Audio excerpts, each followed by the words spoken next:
ప్రార్థన చేసుకుందాం.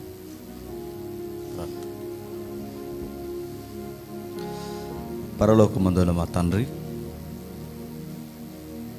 మరొకసారి తండ్రి మీ వాక్యాన్ని ధ్యానించడానికి, బోధించడానికి మేమంతా కలిసి కూర్చున్న తండ్రి ఈ సార్వత్రిక సంఘంలో స్థానిక సంఘముగా ఒక భాగంగా తండ్రి మేము ఏర్పడి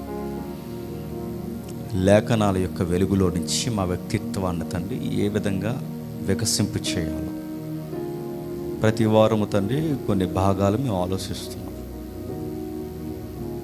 చిన్న పాపాలైనా ఇవి సులువుగా చిక్కులు పెట్టే పాపాలు, అవి మరణానికి నరకానికి దారితీసే పాపాలు తండ్రి.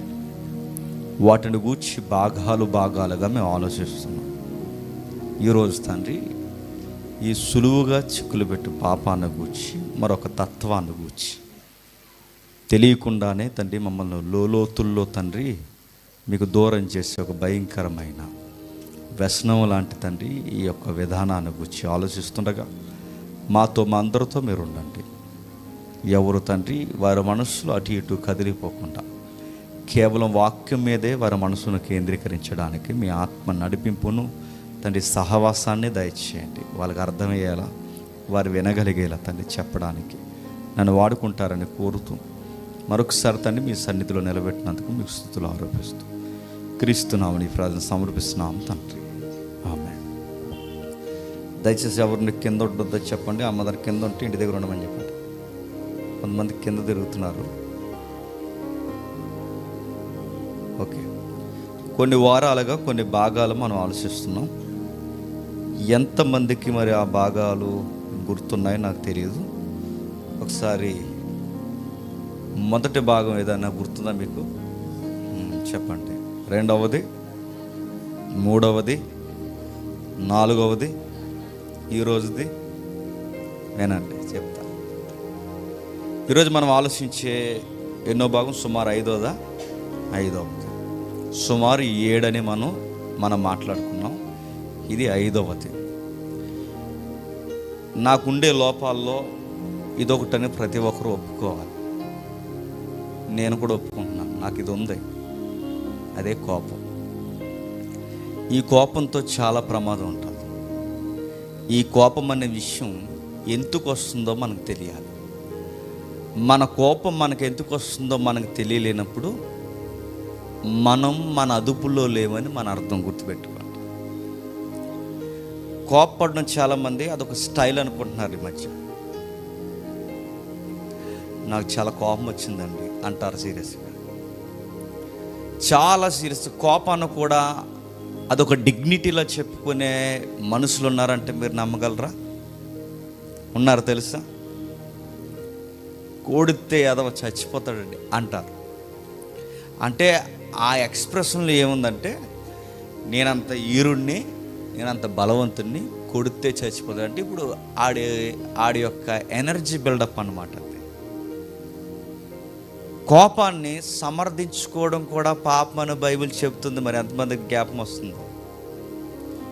కోపాన్ని మనం సమర్థించుకుంటాం, కోపపడిపోతాం, తిట్టేస్తాం, లేనిపోనివన్నీ అన్నేస్తాం, అవసరమైతే కొట్టేస్తాం, తర్వాత దానికి బోర్డ్ ఎక్స్ప్లెనేషన్ ఇస్తాం. ఏమంటామంటే అసలు నేను ఎందుకు కోపపడాల్సి వచ్చిందంటే అన్నావంటే నీ సమర్థించుకుంటున్నావు. నువ్వు గుర్తుపెట్టుకో, నీ కోపాన్ని సమర్థించుకుంటున్నావు. మళ్ళీ నేను ప్రశ్న అడుగుతున్నాను, అసలు నీకు ఎందుకు కోపం వస్తుంది? నీకైనా నాకెందుకు కోపం వస్తుందో నాకు తెలియకపోతే అది రోగం. గుర్తుపెట్టుకో, నీ కోపం ఎవరికొరకు వస్తుందంటే నీకు రోగం వచ్చేసింది. నీకు ప్రతిదానికి కోపం ఎందుకు వస్తుంది? నీకు చిటపట ఆడేస్తుంటారు చాలామంది. స్నానం చేయలేదా?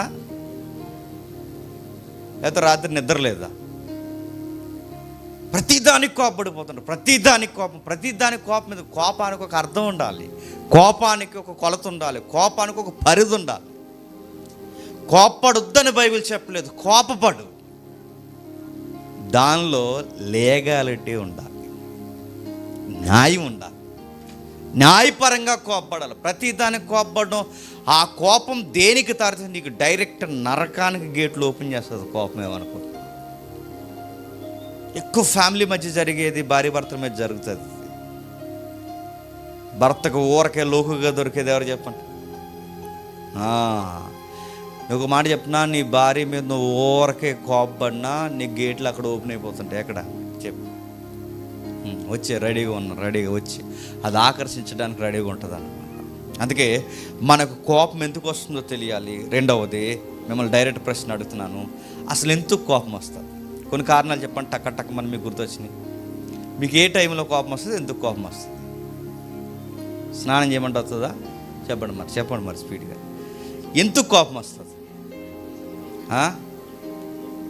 చెప్పిన పని చేయకపోతే కోపం వస్తుంది. నెక్స్ట్ ఇంకా కాదు చెప్పండి, కారణం.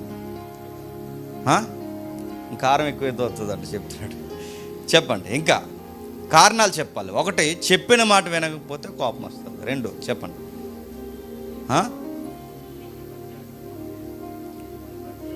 చెయ్యకూడని పని చేస్తే కోపం వస్తుంది. నెక్స్ట్ ఏంటి? అదే అవన్నీ ఒకటి. నెక్స్ట్ చెప్పండి. ఏంటి? ఎదిరిస్తే కోపం వస్తుంది. నెక్స్ట్ నేను దగ్గరగానే చెప్తున్నాను. ఇంకా కారణాలు చెప్పాలి. నేను చెప్తాను, వినండి. కారణాలు ఇవి నేను చెప్తానండి. మనం ఈ సిరీస్ అన్నిటికీ ఇంటర్నల్ లింక్ ఉంటుంది, మీరు గుర్తుపెట్టుకున్న ఆ లింక్లోనే మీరు వినండి. కోపం ఇంకెందుకు వస్తుందంటే, ఎదుటోడు మనకన్నా బాగున్నా కోపం వచ్చేస్తుంది. జెలసీ, అసూయ, ఎదుటి వారి బాగును చూసి కూడా మన కోపం వస్తుందంటే మీరు నమ్మగలరా? అంటే అసూయకి కోపానికి సంబంధం ఉందా అంటే ఉందనే చెబుతుంది బైబిల్. ఇటు ఎదుటి వారి యొక్క సక్సెస్ని చూసి కోపపడిపోతాం. బైబిల్ చెప్తుంది కోపపడతాం. నీ ఫ్రెండ్స్ మీ ఇద్దరు కలిసి చదువుకున్నప్పుడు అందులో ఒకడికి రిజల్ట్ వచ్చి నువ్వు ఫెయిల్యూర్ అయితే తేడా వస్తుంది నీలో. మీరు పక్కనే దిగువ స్థాయి నుంచి మీరు ఎదుగుతున్నప్పుడు మీ పక్కింటో ఇల్లు కడితే మీ కోపం వస్తుంది. మీ లైఫ్లో ఇద్దరు ఒకేసారి జర్నీ స్టార్ట్ అయినప్పుడు ఒక మెట్టు ఎత్తులో ఉన్నప్పుడు ఒక మెట్టు నువ్వు డౌన్లో ఉన్నప్పుడు నీకు తెలియకుండా నీకు కోపం వస్తుంది. సిన్ గుర్తుపెట్టుకోండి. పాపము యొక్క లక్షణాలు ఇవి గుర్తుపెట్టు. మనం అనుకుంటాం నేను కోపపడిన దాన్ని సమర్థిస్తున్నావంటే నువ్వు పాపాన్ని సమర్థిస్తున్నావు ఏమనుకుంటున్నావు. అలాంటి కేసెస్ బైబిల్లో ఉన్నాయంటే ఉన్నాయి. మచ్చుకి ఆదికాండంలోనే ఉన్నాయి. మీకు అప్పుడే చెప్పాను అసూయ టైంలో. అక్కడ చూడండి ఒకసారి మళ్ళీ కేసు తిరిగేద్దాం. ఆదికాండము 4వ అధ్యాయం, చాలా జాగ్రత్తగా వినండి. ఆదికాండము 4వ అధ్యాయం 5వ వచనం చూడండి.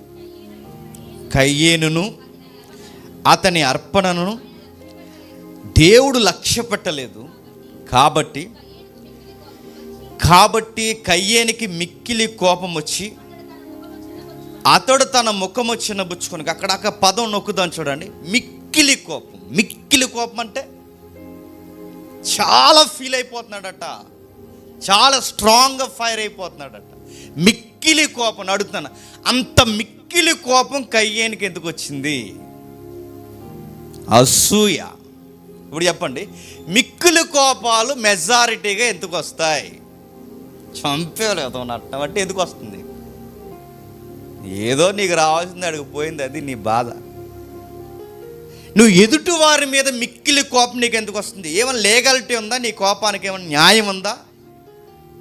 కయ్యేని గాడికి మిక్కిలి కోపం ఎందుకు వచ్చింది? సొంత తమ్ముడండి, సొంతోడండి. అంటే అసూయ ఎదుటోళ్ళని వారిని వీరినే కదండి, దగ్గరోలు బాగుపడిన, సొంత రక్తం పంచుకు పుట్టినోడు బాగుపడినా ఈ కళ్ళు చూడలేవు.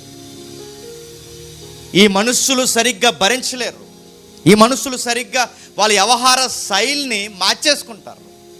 అందుకే మీరు గమనించండి, కయ్యేనికి మిక్కిలి కోపం వచ్చింది. మిక్కిలి కోపం ఎందుకు వచ్చింది?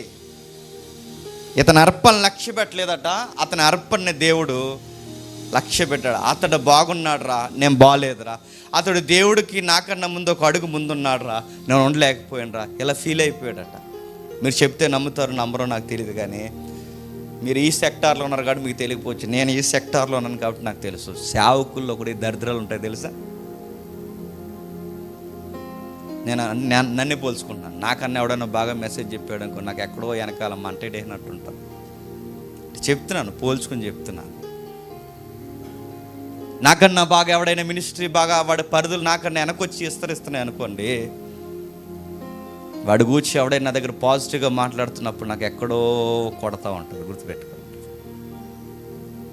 మనకన్నా బాగా మినిస్ట్రీలో అంటే దేవుడికి ఒకటి నచ్చిన, దేవుడికి ఒకడు మనకన్నా ముందు ఒక అడుగు ముందులో ఉన్న, దేవుడికి మనకన్నా దగ్గరగా ఒకడు అవుతున్నా, అప్పుడు కూడా మనకేం వచ్చేస్తుంది చెప్పండి? కోపం వచ్చేస్తుంది. ఆ కోపంలో మనం ఏం కోరుకుంటాం చెప్పనా? కోపంలో వాళ్ళ పతనాన్ని మనం కోరుకుంటాం, వాళ్ళ మరణాన్ని మనం కోరుకుంటాం, వాళ్ళకి ఏదైనా జరిగిపోతే బాగుందని కోరుకుంటాం. మీ మనసుని ఎప్పుడైనా మీరు గమనించండి, మీకు ఆ టైప్ ఆఫ్ క్యారెక్టర్స్ ఎవరైనా మీకు నచ్చకపోతే, సక్సెస్ అయిన వారు మీకు నచ్చకపోతే, వాళ్ళు ఏదో ఒకటి నష్టపోయారని తెలిసినప్పుడు మీరు ఒప్పుకుంటారు. లేదు, నేనైతే నాకు అనిపించేది బాగానే జరిగింది వాళ్ళకి అనిపించేది. బైబిల్ ముందు ఉన్నాం కనుక, సన్నిధిలో ఉన్నాం కనుక నేను చెప్తున్నాను.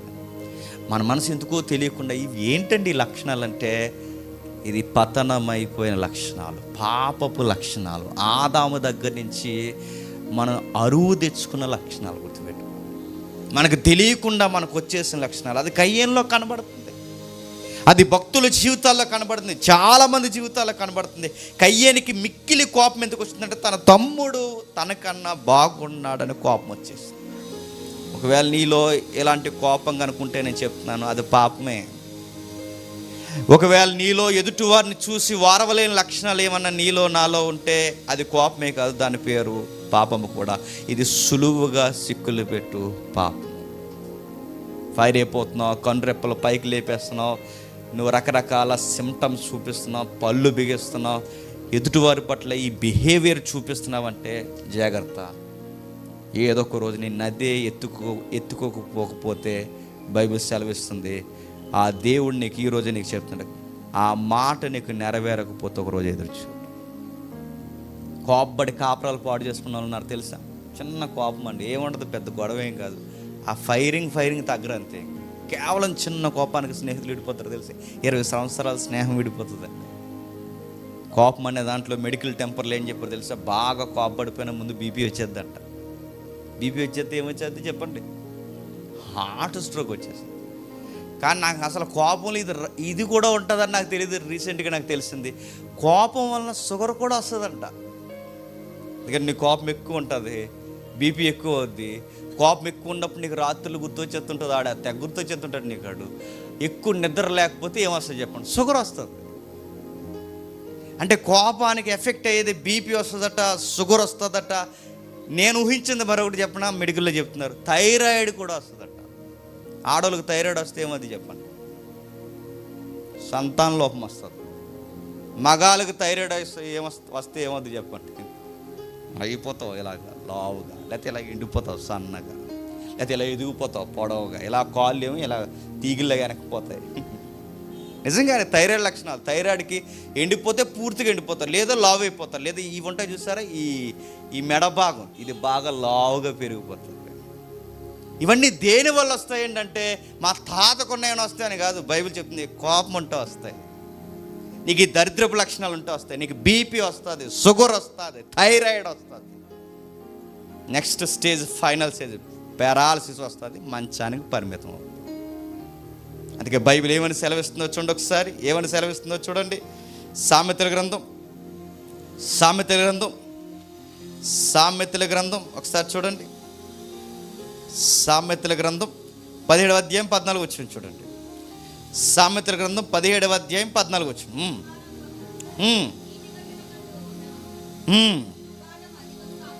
వివాదము అధికము కాకమునుపే దానిని విడిచిపెట్టు. వివాదము అధికము కాకముందే దాన్ని విడిచిపెట్టు. అది ఎలా ఉందో తెలుసా? వాడికి బైబిల్లో మూలాల్లో కోపం అనేది గొడవలకు కారణం అవుద్ది. గొడవ అనేది కారణమైతే ఆనకట్టకి, వాడికి బైబిల్లో ఆనకట్టకి గీతలు పడితే ఏమవుద్ది? ఆనకట్ట తెలుసుగా, డ్యామ్కి బీటలు పడితే ఏమవుద్ది? ఊరు లెగిసిపోద్ది, ప్రజల మనుగుడు పోతుంది. కోపం అనేది చిన్న బీటల్లా ప్రారంభమవుతుంది, అది గొడవలకు దారితీస్తుంది. ఆనకట్ట పగిలిపోతే దిగువ ప్రాంతాలన్నీ మనుగడపోయి కాలగర్భంలో కలిసిపోతాయి అన్నది ఎంతో వాస్తవము. కాపరాలు, స్నేహాలు, సంఘాలు, సహవాసాలు, పరిస్థితులు, మనుషుల జీవన మనుగడ దేన్ని బట్టి గండి కొడుతుందంటే చెప్పండి? ఒక్క కోపము గొడవకు దారితీస్తే డ్యామ్ పగిలిపోతే దిగువ పల్లెలు ఎలా అయితే నశించిపోయి నష్టపోయి కొట్టుకుపోతాయో, గొడవలు కోపాలు వస్తే జీవితాలు కూడా నష్టపోయి కొట్టుకుపోతాయి. మరో మాట చెప్తున్నాడు చూడండి, సామెతల గ్రంథం 16వ అధ్యాయం, సామెతల గ్రంథం 16వ అధ్యాయం 32వ వచనం. సామెతల గ్రంథం 16వ అధ్యాయం 32వ వచనం. పరాక్రమశాలి కంటే దీర్ఘశాంతము గలవాడు మేలు, పట్టణము పట్టుకుని వాని కంటే తన మనస్సును స్వాధీనపరచుకునేవాడు మేలు, శ్రేష్ఠుడు.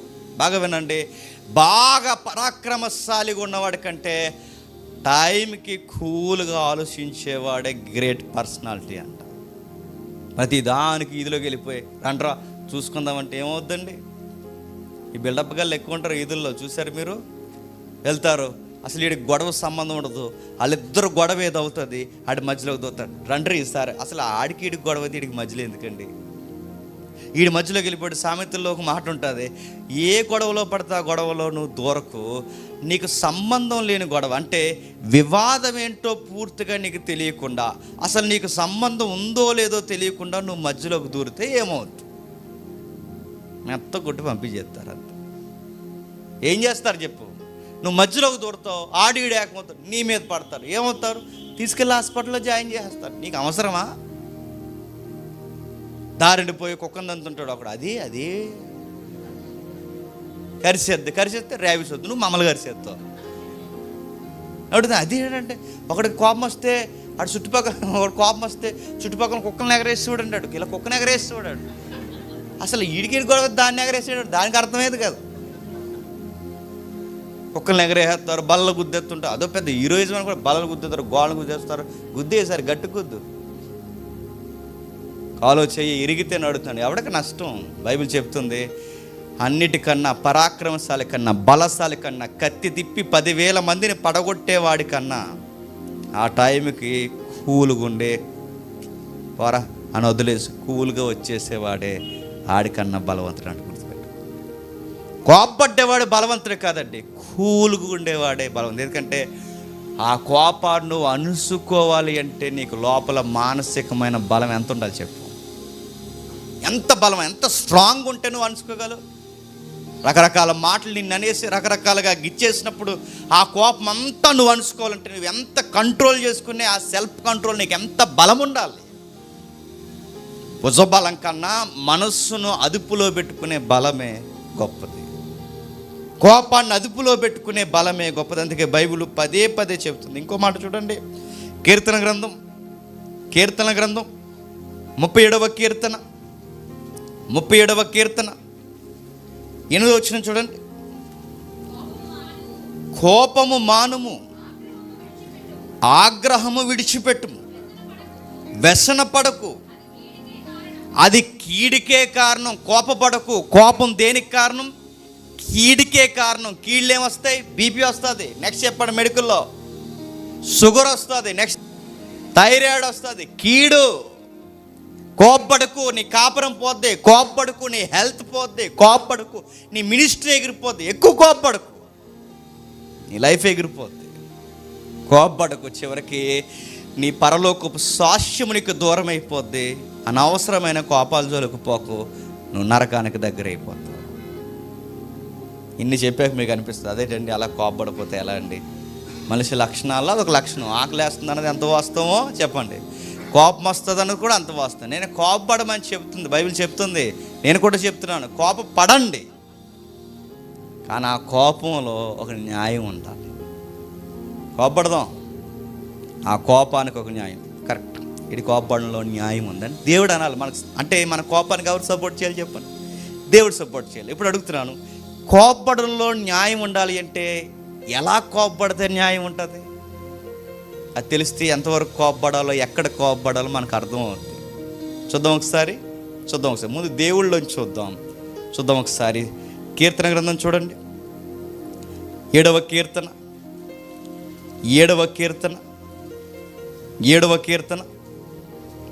11వ వచనం నుండి. న్యాయమును బట్టి ఆయన తీర్పు తీర్చును, ఆయన ప్రతిదినము కోపపడు దేవుడు. ఇప్పుడు చెప్పండి, దేన్ని బట్టి ఆయన కోపపడతాడు? న్యాయమును బట్టి. నువ్వు నేను కోపపడాలంటే ఏముండాలి? న్యాయం ఉండాలి. ఇప్పుడు చెప్పండి, దేవుడు కూడా కోపపడతాడు. నువ్వు నేనే కాదు, ఎవరు చెప్పండి? దేవుడు కూడా కోపపడతాడు. అంటే ఇప్పుడు దేవుడు కూడా కోపపడుతున్నప్పుడు ఆయన దేన్ని బట్టి కోపపడుతున్నాడు? న్యాయమును బట్టి. ఏంటి న్యాయము? కిందికి వివరిస్తున్నాడు. ఒకడును మల్లని ఎడల ఆయన తన ఖడ్గమును పదును పెట్టును, తన విల్లు ఎక్కుపెట్టి దాన్ని సిద్ధపరిచి ఉన్నాడు. వాని కొరకు మరణ సాధనములను సిద్ధపరిచి ఉన్నాడు. తన అంబులను అగ్నిబాణములుగా చేసి ఉన్నాడు. పాపమును కనుటకు వాడు ప్రసవ వేదన పడుతున్నాడు. ఒక మనిషి మీద దేవుడు ఎందుకు కోపపడుతున్నాడు? మారకపోతే కోపపడుతున్నాడు, చెడుగా ఉంటే కోపపడుతున్నాడు. నెక్స్ట్, దేవుడు కోరుకున్నట్టుగా మనుషుల్లో వ్యక్తిత్వం కనబడలేనప్పుడు కోపపడుతున్నాడు. ఖడ్గం ఎత్తుపడుతున్నాడట, అంబులు ఎత్తుపడుతున్నాడట, విల్లు ఎత్తి పెడుతున్నాడట. ఇవన్నీ ఎందుకు ఎత్తి పెడుతున్నా ప్రభు అంటే ఇలా తిరగరా అని చెప్పడానికే కోపం. అంతే. ఆయన కోపంలో మనుషులకి మార్పు ఉంది. అంటే ఇప్పుడు మనం కోపపడితే ఆ కోపం ఇతరులకు ఎలా ఉండాలి చెప్పండి? ఆడు మారేలా ఉండాలి. మనం కోపపడితే మారతారా, కనబడకుండా పోతారా? చెప్పాలి. ఇప్పుడు నువ్వు కోపపడ్డావంటే ఆ కోపం ఎదుటోడికి ఏం తీసుకురావాలి? మార్పు తీసుకురావాలి. నేను అడుగుతున్నాను, మనం కోపపడినప్పుడు ఎదుటోడికి మార్పు వచ్చేలా, నిజమే అలా కోపపడడంలో తప్పేం లేదు, నేను చేసే పనుల్లో తప్పుడు విధానాలు ఉన్నాయి, నేను మార్చుకోవడం మంచిదని ఆడికి అనిపించాలి. అలా న్యాయపరంగా కోపపడాలి. అంటే ఒక వ్యక్తిలోని యొక్క ప్రవర్తన మార్పు చెందే విధంగా, ఇది బాలేదు, ఇదిగో ఇలా ఉంటే నేను చెప్తున్నాను, నేను నీతో ఉన్నామనుకుంటున్నాను, నువ్వు ఇలా ఉంటే నేను చెప్తున్నాను ఈ ప్రవర్తన ఇది మంచి పద్ధతి కాదు, ఇది దేవుడి ఎదుట నా ఎదుట సహవాసం, ఇది బాలేదు, నువ్వు ఇలా ఉంటే కష్టం రా అబ్బాయి అని చెప్పాలి. అది విధానం. ఆ విధంగా మనం కోపపడాలి. కానీ చాలామంది ఇది ఏం తెలియకుండా ఏమంటారు, సేవకుడు నువ్వు అలా కోపపడొచ్చా అన్నారు. మాకు ఇంక కోపాలు రావు. మరి చర్చికి వెళ్తున్నారు, మీరు అలా కోపపడొచ్చా? చర్చికి వెళ్తే చెప్పండి అంటే వీళ్ళు చేయాల్సిన అన్నీ చేసేస్తారు, మనం ఇంకా చెప్పండి ఏమడు అలా చేయకు నాన్న అనాలన్నమాట. ఒక మాట చెప్పిన, కోపపడతాం, తిడతాం, బూతులు కాదు తిడతాం, గద్దిస్తాం. ఎందుకు ఇవన్నీ చేస్తామంటే నువ్వు మారాలని కోరుకుంటున్నావు, నువ్వు మారాలని పళ్ళు బిగిస్తావు, నువ్వు మారాలని గుప్పులు బిగిస్తావు, నువ్వు మారాలని ఇదిగో ఈ విధానం కరెక్ట్ కాదని నీ మీద కల్లరి చేస్తావు. ఇదంతా దేనికంటే నువ్వు మారాలి. నీలో దైవికంగా వ్యతిరేకమైన పనులు ఉన్నాయి, దైవానికి వ్యతిరేకమైన పనులు, అందుకే నువ్వు మారాలి. ఇప్పుడు దేవుడు కోపపడుతున్నాడు. ఎందుకు కోపపడుతున్నావు? కత్తి ఎందుకు ఎత్తుతున్నావు ప్రభు, విల్లు ఎందుకు ఎత్తుతున్నావు ప్రభు అంటే చెబుతున్నాను రా, నువ్వు వినకపోతే చెప్పండి తీసేస్తాను రా. ఎంత పెద్ద వార్నింగ్ అంటే అది. దేవుడు బాణం వేస్తాడు అనుకోకండి, పొయిటిక్గా చెప్తున్నాడు. అది సాంగ్ కదా, ఇది పాట కదా, పాటలో కవి భావ వ్యక్తీకరణ. దేవుడు బాణం వేస్తాడంటే బాణం వేస్తాడు. ఎలా వేస్తాడు? నువ్వు ఇలా బైక్ వేసుకెళ్తావు, ఎదరో లారీ బాణం వేస్తాడు అన్నమాట. నీకు 2 సెకరాలు, అయ్యో 10 సెకరాలు, బాణాలు 10 బాణాలు వస్తాయి. అలా మారుతావా? మారు. చిన్న జల కల వచ్చి అలా వెళ్ళిపోద్ది. ఫస్ట్ బాణం అది. అర్థమవుతుందా? అమ్మో అనిపిస్తుంది నీకు, ఏంటిది బాణం అది, ఏమనుకుంటున్నావు? బాణాలు పడతాయి, ప్రమాదాలు వస్తాయి, ఇబ్బందులు పడతాయి, దెబ్బల మీద దెబ్బలు దేవుడు ఎన్ని కొట్టాలని తగిలిస్తాడు. నీకు ఎంత దేవుడు ఇదిగో నీకు ప్రమాదం ఉందో చూపిస్తాడు, మారు మనసు వైపుగా నడిపిస్తాడు. అవకాశం ఇస్తున్నానని పలుమార్లు హెచ్చరిస్తాడు. రోడ్డు మీద ప్రమాదాల్లోనో, రోగాల్లోనో, ఇబ్బందుల్లోనో, సమస్యల్లోనో, ఆర్థిక ఇబ్బందులు ఏదో ఒకటి నీ మెడకు చుట్టుకుంటుంది. దేవుడు నీ మీదకి విల్లు సురుతున్నాడు, గుర్తుపెట్టుకో. మార్రా అబ్బాయి, నీ ప్రవర్తన బట్టే నీకు ఇలాంటివన్నీ చుట్టుకుంటున్నాయి, నీ ప్రవర్తన బట్టే నీకు ఇలాంటివన్నీ మీదకి వస్తున్నాయి. నువ్వేదో అనుకుంటున్నావు లారీ వాడి తప్పు, ఆడి తప్పు, ఈడి తప్పు కాదు, నీ తప్పు. ముందు నీకు తప్పు ఉంది, నీకు అవకాశం ఇస్తుందని గుర్తుపెట్టుకో. మారు దేవుడు చెప్తున్నాడు. మారు మనసు కొరకు దేవుడు మనసు మీద కోపపడుతున్నాడు. మరొక వచనం చూడండి, మార్కు సువార్త మార్కు సువార్త 3వ అధ్యాయం, మార్కు సువార్త 3వ అధ్యాయం, మార్కు సువార్త 3వ అధ్యాయం 5వ వచనం చూడండి.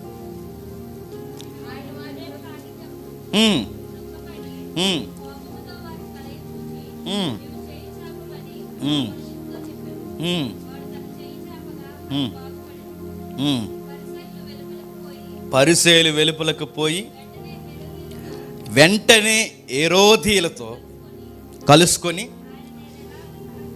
ఇక్కడ కోపపడుతున్నది ఎవరండి? ప్రభు అయిన యేసుక్రీస్తు వారు. ప్రభు అయిన యేసుక్రీస్తు వారు కూడా కోపపడ్డారా? కోపపడ్డారు. యెహోవా దేవుడు కోపపడ్డాడా? కోపపడతాడు ప్రతిదినం. ప్రభు అయిన యేసుక్రీస్తు వారు కోపపడ్డాడంటే కోపపడ్డాడు. ఏ విషయంలో కోపపడ్డాడు? మళ్ళీ చదవండి. వారి హృదయ కాఠిన్యతను బట్టి. హృదయ కాఠిన్యత ఎన్నిసార్లు చెప్పాలిరా మీకు అని కోపపడ్డాడు. ఇప్పుడు కూడా నడుస్తున్న సంఘానికి ఇన్ని రోజులు వస్తారు, చక్కగా వస్తారు, ఎన్నో సభలకు వెళ్తారు, ఎన్నో క్రైస్తవ సందేశాలు ప్రసంగాలు వింటారు, ఎంతో సేవలో ఉంటారు, ఎంతో విషయాలతో సహవాసం ఎరుగుతారు. అయినా ఏముంటుంది చెప్పండి? హృదయ కాఠిన్యత ఉంటుంది. దీన్ని బట్టి దేవుడు ఏమంటాడు చెప్పండి? తీసేయలరు నిన్ను అనుకుంటాడు. ఒక చెట్టు ఫలించకపోతే నేనేమన్నాడు చెప్పండి? 3 ఏండ్ల నుండి ఎదురు చూస్తున్నాను, ఫలింపని ఈ చెట్టు వలన నేల ఏల వ్యర్థమైపోవాలి అన్నాడు. 3 ఏండ్ల నుంచి చూస్తున్నాను, 3 ఏండ్ల నుంచి. గతించిన ఏడాది ఫలించలేదు, అంతకుముందు అది ఫలించలేదు, ఇప్పుడు ఫలించట్లేదు, తీసేస్తాను అన్నాడు. దేవుడు ఒక చెట్టే ఫలించకపోతే తీసేస్తా అన్నాడు. ఒక మనిషి అనుకూలంగా లేకపోతే చూస్తాడు, చూస్తాడు, చూస్తాడు, కోపపడతాడు, చిన్న చిన్న దెబ్బలు కొడతాడు, కొంచెం పెద్ద దెబ్బలు తగిలిస్తాడు, ఇంకా చూపిస్తాడు. పలుమార్లు గద్దించినా, ఎన్ని మార్లు గద్దించినా విననొల్లకపోతే చెప్పండి, హఠాత్తుగా మరణాన్ని అనుగ్రహిస్తాడు. పోతాం.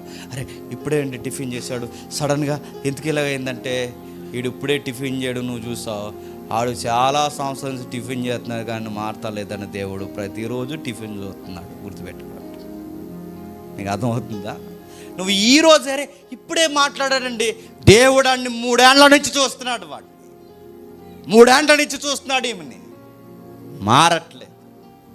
చూస్తాడు, చూస్తాడు, చూస్తాడు. అంటే మన హృదయాలు కఠినంగా ఉంటే, వాక్యానికి స్పందించకపోయినా, దేవుని సహవాసానికి స్పందించకపోయినా, ఇక్కడ చెబుతున్న సారానికి నీ హృదయాన్ని ఇవ్వకపోతే ఎంత కఠినంగా ఉన్నావేంట్రా? చూస్తాడు ఆయన. ప్రసంగి ఇక్కడక్కడ మాట చెప్తుంటే చాలామంది వెనకాల కూర్చొని మొబైల్స్ నొక్కుంటారు. మంచి కదలేండి, బయట మొబైల్స్ నొక్కుతుంటారు. అరే ఎంత కఠినంగా ఉన్నావేంట్రా? ప్రసంగి ఇక్కడ వచ్చి మాట్లాడుతున్నాడు, ఒక దైవజనులు నిలబడి మాట్లాడుతున్నారు. నీకు దేవుని మాటని కూడా గౌరవం లేదు. ఎంత కఠినంగా, లెక్కలేదురా నీకు అసలు ఎంత కఠినంగా ఉంది నీ హృదయం. గమనిస్తాడు దేవుడు, కోపపడతాడు. కఠిన హృదయాలను చూసి ఆయన కోపపడతాడు. ఆయన అన్నాడు, మీరు నరకానికి పాత్రులు పరిశీల శాస్త్రులారా. మీరు ఏమనుకుంటున్నారంటే మాకు తెలుసులే అనుకుంటున్నారు. నాకు తమ్ముడు అన్నాడుగా, మాకు తెలుసులే. నీకేం తెలుసు? నీ బంధ నీకేం తెలుసు? నీకేం తెలియదు. వాళ్ళు అనుకుంటున్నారు మాకు తెలియని వాక్యాలా, మాకు తెలియని లేఖనాలా, మాకు తెలియనివా, కొత్తగా చెప్తున్నాడు మాకు తెలియనివి అనుకుని అద్భుతాలు కళ్ళ ముందు కనబడుతున్న వాళ్ళు యేసు ప్రభుని దైవత్వాన్ని గుర్తించలేకపోతున్నారు. ఎంత కఠినంగా ఉన్నారేంట్రా? కఠినత్వాన్ని బట్టి కోపపడ్డాడు. అంటే దేవుడు కోపపడ్డానికి ఒక న్యాయం ఉంది, తండ్రి అయిన దేవుడు కోపపడ్డానికి ఒక న్యాయం ఉంది, ప్రభు అయిన యేసుక్రీస్తు వారు కోపపడ్డానికి ఒక న్యాయం ఉంది. ఇప్పుడు మనం కేటగిరీలోకి వద్దాం. మరి మనలాగా కోపపడిన వారు బైబిల్లో ఎవరైనా ఉన్నారంటే, నీకు దైవానికి ఉన్న మనసు నీకుంటే అలాంటి విషయాల్లో నీకు కూడా ఏమొస్తుంది చెప్పు? కోపం వస్తుంది. కొన్నిసార్లు చూసారా, ఆడు మనకు డబ్బులు ఇవ్వాల్సిన అవసరం లేదు, ఆడు మనకి ఏ అప్పు లేడు, వాడు ఏ విషయంలో కూడా మనకి ఈ ఫైనాన్షియల్ మ్యాటర్స్ ఏమీ లేవు, కానీ వాడి మీద మనం కోపపడతాం. ఎందుకు కోపపడతాం చెప్పండి? నువ్వు సంఘానికి వచ్చి ఎందుకురా ఇలా ఉంటున్నావు? ఈ మనసు ఎవరు చెప్పండి? ఎంత పర్సనల్గా అంత పర్సనల్గా మనం ఎందుకు తీసుకుంటున్నాం? అరే ఇక్కడ అందరూ బాగానే ఉన్నారే, చాలామంది ఇక్కడ 100 మంది వస్తున్నారు, అందరూ బాగానే ఉన్నారు, అందరూ బాగున్నప్పుడు నీ ఒక్కడికి ఎందుకు రాడు? ఎలా ఉంటే నీకెందుకంత ఫైరింగ్ వచ్చేస్తుందంటే, అందరికీ ఆడి ఆత్మీయత పట్ల కోపం రావట్లేదు, నీ కోపం వస్తుందంటే దేవుని ఆత్మ నీలో పనిచేస్తుంది. ఉన్నారు అలాంటి వాళ్ళు బైబిల్లో ఉన్నారు. చూద్దాం ఒకసారి, సంఖ్యాకాండం చూడండి ఒకసారి. సంఖ్యాకాండం 25వ అధ్యాయం, సంఖ్యాకాండం 25వ అధ్యాయం 11వ వచనం నుండి. సంఖ్యాకాండం మీకు సందర్భం అర్థం కావాలంటే మొదటి వచనం చూడండి. ఇశ్రాయేలీయులు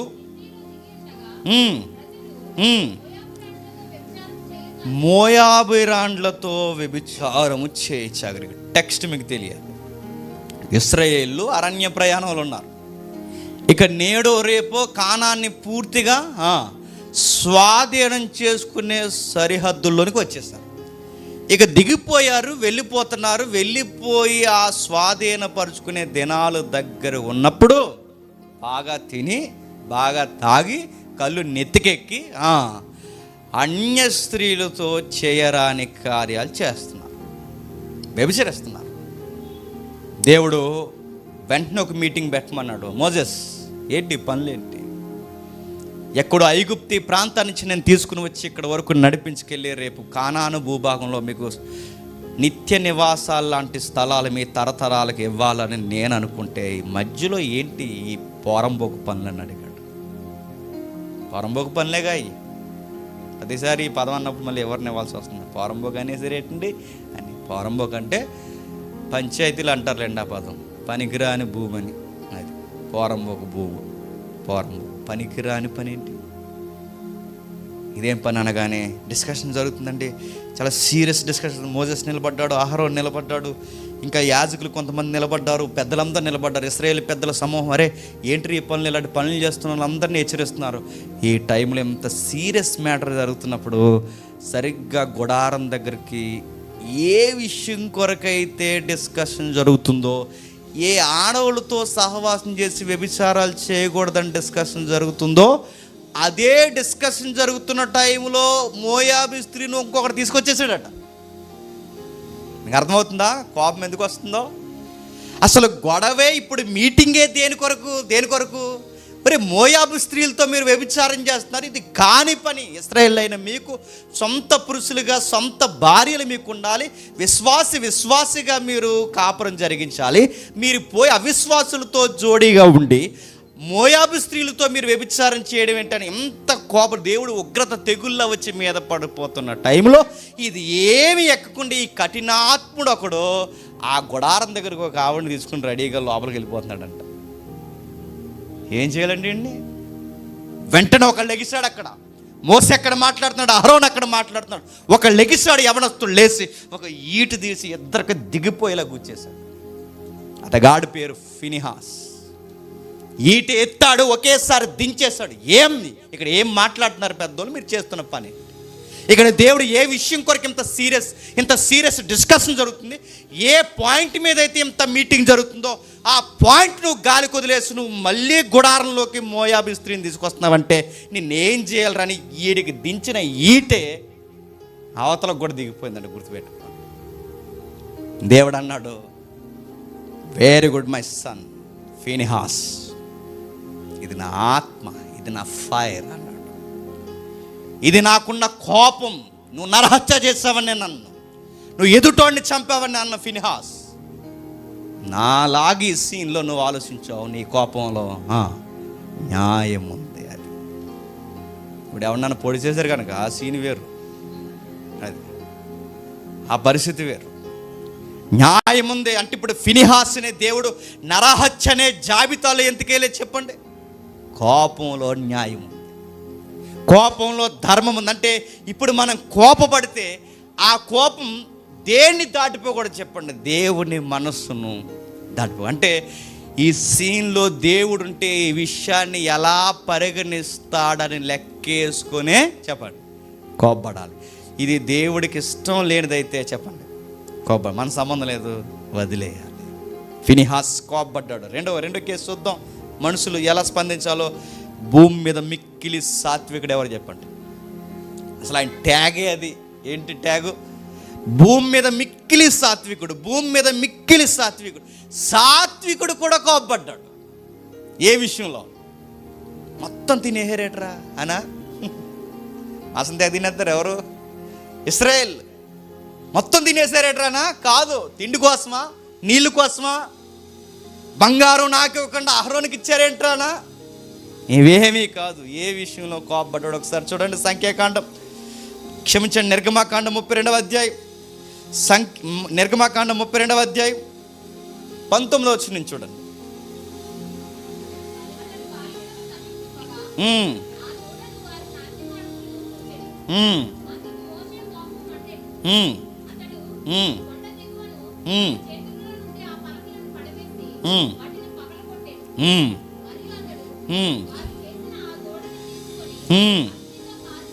అగ్నితో కాల్చి పొడి చేసి నేల మీద జల్లి ఇశ్రాయేలు చేత దాన్ని తాగించెను. మీకు అర్థమవుతుందా? భూమి మీద మిక్కిలి సాత్వికుడైన మోసే కోపడ్డాడట. దేన్ని బట్టి? ఆ దేవుడు ఉండగా మళ్ళీ మీరు దోళన చేయడం ఏంట్రా?